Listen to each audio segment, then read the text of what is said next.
Hello welcome student. आज हम class 7 science उसका chapter number 3 fibre to fabric उसके बारे में डिस्कशन करने जाने वाले हैं। पहले हमने क्लास 6 में देखा था कि जो फाइबर हमने गेन किया था वो हमने प्लांट्स में से गेन किया था। ओके, तो यहाँ पे हम जो है वो जो फाइबर्स गेन करने की जो मेथड है वो हम एनिमल में से सीखने वाले हैं। नेक्स्ट स्लाइड में आ रहा है introduction. Fibres are very thin thread like strand from the which fabrics are made. मतलब कि फाइबर जो है एकदम पतले और थ्रेड मतलब कि धागे जो होते हैं उसका स्ट्रक्चर होता है जिसमें से हम कपड़े बनाते हैं। Some example of fiber are cotton, wool, silk, flax, jute, nylon, polyester and polyacrylic. ये सभी उसके एग्जांपल है। The fiber are spun into yarn. यहाँ पे उसको स्पिनिंग करके मतलब उसको गूंथ के क्या बनाया जाता है, यार्न बनाया जाता है। यार्न मतलब कि एक कंटिन्यूअस लंबा धागा which can be woven into loom to making fabric. और जैसे ये धागे बन जाते हैं उसके बाद उसका वोवन होता है और वोवन मतलब कि उसकी ट्विस्टिंग एक के ऊपर एक दूसरा चढ़ाया जाता है और क्या बनता है, क्लॉथ बनता है। Yarn is a kind of long twisted thread. यहाँ पे वो यार्न नहीं है, YARN है, उसका स्पेलिंग याद रखना। यहाँ पे यार्न जो है क्या है, एक ट्विस्टेड थ्रेड है, मतलब एक के ऊपर दूसरा धागा, दूसरे के ऊपर तीसरा धागा, ऐसे एक ट्विस्टिंग पेयर बनती है। और yarn is made up of fibres by process of spinning. Yarn जो है वो स्पिनिंग वाले प्रोसेस से जो है फाइबर में से बनाया जाता है। नेक्स्ट स्लाइड में टाइप्स ऑफ फाइबर्स है। यहाँ पे दो टाइप के फाइबर्स होते हैं, एक नेचुरल फाइबर होता है और दूसरा एक सिंथेटिक मतलब कि मैन मेड फाइबर होता है। नायलॉन, रेयन जो है वो मैन मेड फाइबर है। थोड़े क्लॉथ जो है वो मतलब कि some of the our cloth are made from the yarn derivate from the animal fibers. Some are the types of natural fiber as they are obtain from the nature. थोड़े cloth ऐसे होते हैं जो हमें नेचुरल फाइबर से बनाए जाते हैं और वो नेचर से मिलते हैं। Natural fibre are the fibres which are obtain from the natural sources like plant and animal. Natural fibre ऐसे फाइबर है जिसमें कपड़ा जो है वो नेचुरल सोर्सेज में से बनाया जाता है, जैसे कि प्लांट्स और एनिमल। नेक्स्ट स्लाइड में fibre obtain from the animals. Class 6 में हमने जो पढ़ा था कि हमने जो फाइबर्स हमने मतलब कपड़ा जो हमने बनाया था प्लांट्स के मतलब फाइबर्स में से बनाया था। ये चैप्टर में हम जो स्टडी करने वाले हैं ये क्या है, we will study about the fibre obtain from the animal. Wool and silk fibres are obtain from the animal. यहाँ पे दो टाइप के फाइबर की स्टडी होगी जिसमें वूल और सिल्क है। वूल जो है obtain from the fleece of sheep, मतलब कि जो शिप का जो हेयर होते हैं उसमें से वूल हमें मिलता है, याक के हेयर में से भी मिलता है। And silk fibres come from the cocoon of the silk moth. मतलब कि सिल्क जो है वो जो ककून होता है सिल्क मोथ का उसमें से हमें मिलेगा। नेक्स्ट स्लाइड में है wool. Wool comes from the animal like sheep, goat, yak, camel, llama and alpaca. तो ये सभी एनिमल में से हमें वूल मिलता है। Wool yielding animal bear the thick coat of the hair on their body. Wool जैसे बढ़ता जाता है एनिमल की बॉडी पे तो उस पे एक हेयर जैसा पूरा कोटिंग बन जाता है which the hair which gives us wool and keeps them warm during the cold winter season. ये जो हेयर बनते हैं उसकी बॉडी के ऊपर वो उसको जो विंटर की सीजन जो होती है उसमें उसको गर्म रखते हैं, मतलब उसको ठंडी से बचाते हैं। Hair wool on the body of the wool yielding animal trap the lot of air. ये जो उनके बॉडी पे जो ऐसे ये वूल बनता है वो उसमें क्या होता है कि जो हवा जो है बहुत ज्यादा है उसमें ट्रैपिंग होती है। ट्रैपिंग मतलब कि बीच में फंस जाती है और फिर क्या होगा, air space between the wool fibres trap the air since the air is poor conductor of heat. मतलब कि एयर जो उसके बीच में रुक जाती है और एयर तो हमें पता है कि उसमें वो जो है वो पुअर कंडक्टर हीट की है, मतलब कि हीट उसमें ज्यादा पास होगी नहीं, इसलिए क्या होगा, so the air trapped in the hair shield the body from the cold and keeps them warm in winter. इस तरह से जो एयर जो के बीच में मतलब जो हवा यहाँ पे जो थी वो बालों के बीच में जो उसकी फूल में फंस चुकी थी वही उसको वार्म रखेगी विंटर की सीजन में। अब अपने बारे में बात करें तो जो hair close to our skin that means hair on the our body and arms are soft and hair on the head is a very coarse hair. तो अपने बॉडी के ऊपर जो हेयर होते हैं वो पूरे थोड़े सॉफ्ट होते हैं, जबकि अपने हेड के ऊपर सर के ऊपर जो बाल होते हैं वो कैसे होते हैं, कोर्स हेयर होते हैं, मतलब थोड़े स्ट्रॉन्ग होते हैं। उसी तरह से hair skin of sheep has two types of fibres that form the fleece. जो शेप की स्किन होती है उसमें भी दो टाइप के बाल होते हैं, ठीक है, तो उसमें भी वोल भी दो टाइप का मिलेगा। पहला है कोर्स बर्ड हेयर एंड दूसरा है fine soft under hair close to skin. जो उसके हेयर उसके भी सर के ऊपर जो बाल हो गए वो वाले, और जो स्किन के ऊपर पूरे बाल जो हो गए जो सॉफ्ट रहेंगे उसमें से भी अलग टाइप का वोल मिलेगा। The fine soft under hair provide the fibers for the making wool. तो इस तरह से जो हेयर जो उसके सॉफ्ट हेयर वाले हो गए बॉडी के ऊपर, वही हमें वूल बनाने में काम आएगा। To obtain the breeds of sheep that possess only fine under hair, their parents are carefully chosen. ऐसे जो शेप की ब्रीड रहेगी जो अच्छे हेयर रखेगी बॉडी के ऊपर, वो उसका यील्डिंग ज्यादा होगा, वैसी जो शेप होगी उसको चूज ना करते हुए हमें उसको पेरेंट्स को चूज करना है। क्यों ऐसा? क्योंकि जो पेरेंट्स के अंदर जो बच्चा होगा और उसमें से फिर से हमें यील्डिंग मिलेगी, मतलब ये चलता रहेगा। तो पेरेंट्स को केयरफुली चूज करना है। This process of selecting parents for obtaining special character in their offspring such as soft under hair sheep is term as a selective breeding. तो इस तरह से जो एक कैरेक्टरिस्टिक्स रहेगी कि जो स्पेशल कैरेक्टर रखेंगे पैर जो होगी पेरेंट्स की, कि जिसमें अच्छे बाल अच्छा वूल मिलेगा हमें। तो ऐसी प्रोसेस जो रहेगी उसको सिलेक्ट करना, उसको क्या बोलेंगे हम? Selective breeding. Such A ship give not only better quality of wool but yield पर शेप इज ऑल्सो हायर। ऐसी शेप हमें सिर्फ अच्छा क्वालिटी का वूल भी नहीं देगा, लेकिन साथ में हमें जो उसकी शेप की यील्डिंग होगी पर साल वो भी ज्यादा होगी। नेक्स्ट स्लाइड में है wool. Wool commonly available in the market is a sheep wool. Several breed of sheep are found in different part of the country. यहाँ पे जो वूल अपने मार्केट में मिलता है वो शेप वूल होता है, और अपने इंडिया में अलग अलग पार्ट में ये शेप वूल मिलता है। However the fleece of the sheep is not only source of wool. सिर्फ शेप के जो हेयर होते हैं उसमें से ही सिर्फ वूल नहीं मिलता है, there are other source of wool also, दूसरे भी सोर्सेस है जो यहाँ पे बताए हुए हैं। नेक्स्ट स्लाइड में yak wool is commonly in Tibet and Ladakh. Angora wool is obtained from the Angora goat in hilly region such as Jammu and Kashmir. The underfur of the Kashmiri goat is soft and it is woven into fine shawl called pashmina shawl. मतलब कि यहाँ पे याक वूल जो तिब्बत के, मतलब याक वूल भी मिलता है जो तिब्बत और लद्दाख में से जो पाया जाता है। दूसरा है कि अंगोरा गोट जो है वो जम्मू कश्मीर के अंदर जो फेमस है, उसके बालों में से भी वूल बनता है। पश्मीना शॉल जो फेमस थी, अभी तो वो उसको बैन कर दिया गया है, लेकिन वो भी कश्मीरी गोट जो थी उसके सॉफ्ट हेयर में से बनाया जाता था। The fur hair on the body of the camel is used as a wool. तो कैमल भी आजकल जो है वो उसमें उसकी बॉडी में से भी वूल बनता है। Llama and alpaca found in South America are also yielding wool. तो इस तरह से साउथ अमेरिका की जो शिप है लामा अल्पाका, उसमें से भी अच्छा वूल मिलता है। अब नेक्स्ट स्लाइड में है फाइबर्स टू वूल। तो वूल मोस्ट ऑफ द जो आता है वो शिप में से मिलता है हमें। For obtaining the wool sheeps are reared bred and the hair is cut processed into wool. तो इस तरह से शिप को लाया जाता है, उसको ब्रीडिंग होती है और उसमें है जो है हेयर उसके कट किए जाते हैं, मतलब उसके हेयर पूरे काट दिए जाते हैं। और इसके में जो है स्टेप वाइज हम उसकी डिस्कशन करने वाले हैं। ओके, तो पहले हम देखेंगे यहाँ पे जो नेक्स्ट स्लाइड में है rearing and breeding of the sheep.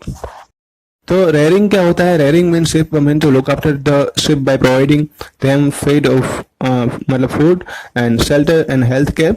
तो यहाँ पे जो उसको केयर करना होता है, उसको जो संभालना होता है उसको बोलते हैं रेयरिंग।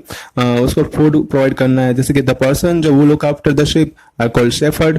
जो ऐसे शिप की जो यहाँ पे केयर करेगा उसको क्या बोलेंगे? शेफर्ड बोलेंगे।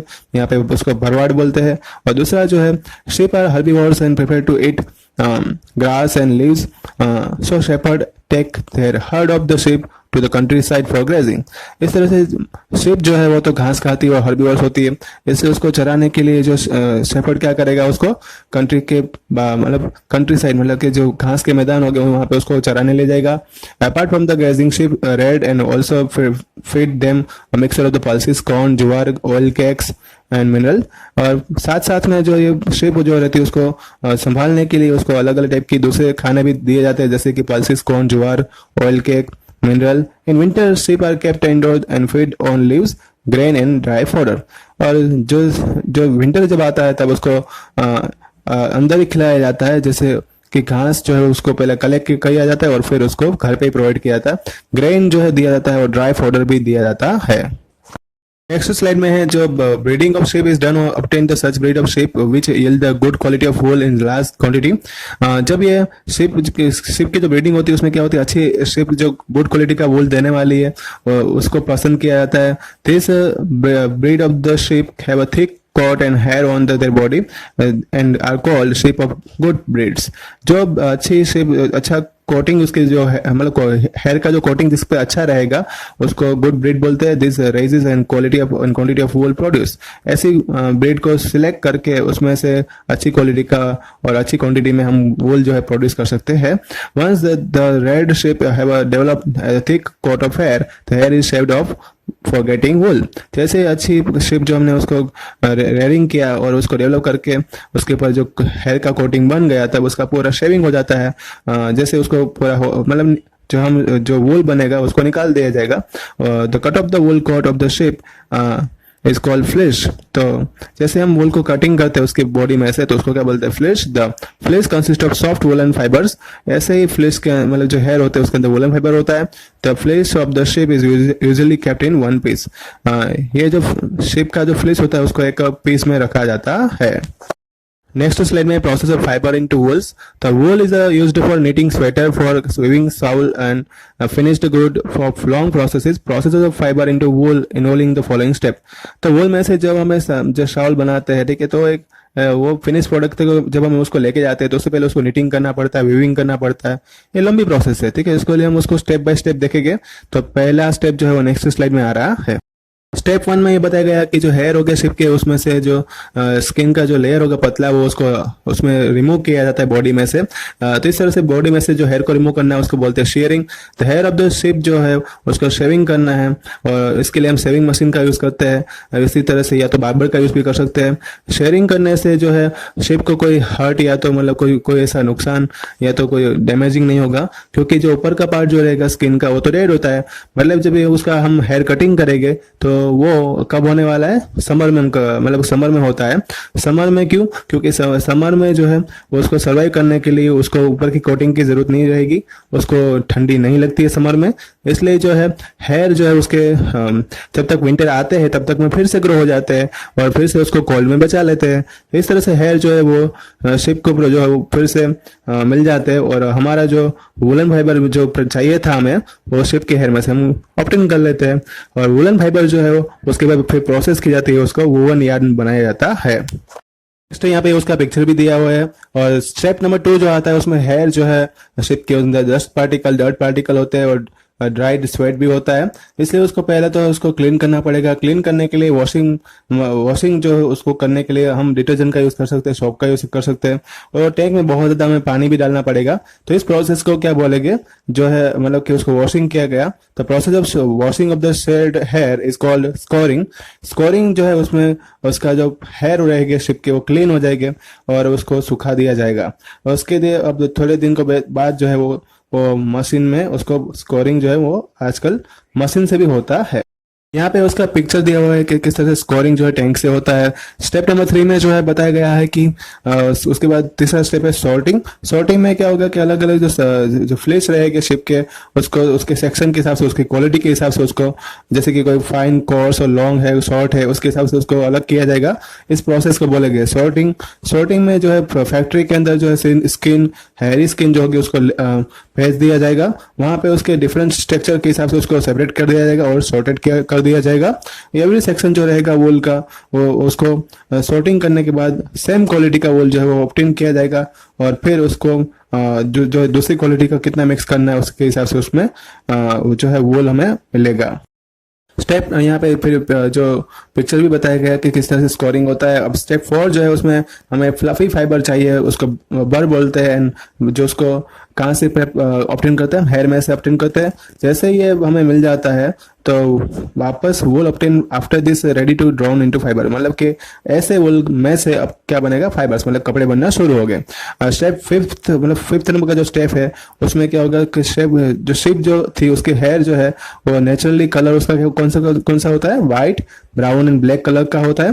तो उसके बाद जो व्हाइट वुलन फाइबर होगा उसको सॉर्टिंग करने के बाद उसको डाइड किया जाता है और उसको अलग अलग कलर में हम बना सकते हैं। तो ब्लैक और ब्राउन कलर तो मिल ही रहा था, लेकिन जो व्हाइट कलर है उसमें अलग अलग हम दूसरी जो है ऐड करके शायद हम उसमें से अलग अलग कलर का वूल बना सकते हैं। अब सिक्स्थ नंबर का स्टेप आ रहा है, उसमें फाइबर जो है उसको स्ट्रेंथ किया जाता है, कॉम्बिंग किया जाता है, रोल्ड किया जाता है और यान बनेगा। यान में से जो उसको स्पिनिंग और ट्विस्टिंग करेंगे तो हमारा क्या बनेगा, उसको निटिंग वाली प्रोसेस बोलते हैं। और इसी तरह से हम स्वेटर बना सकते हैं।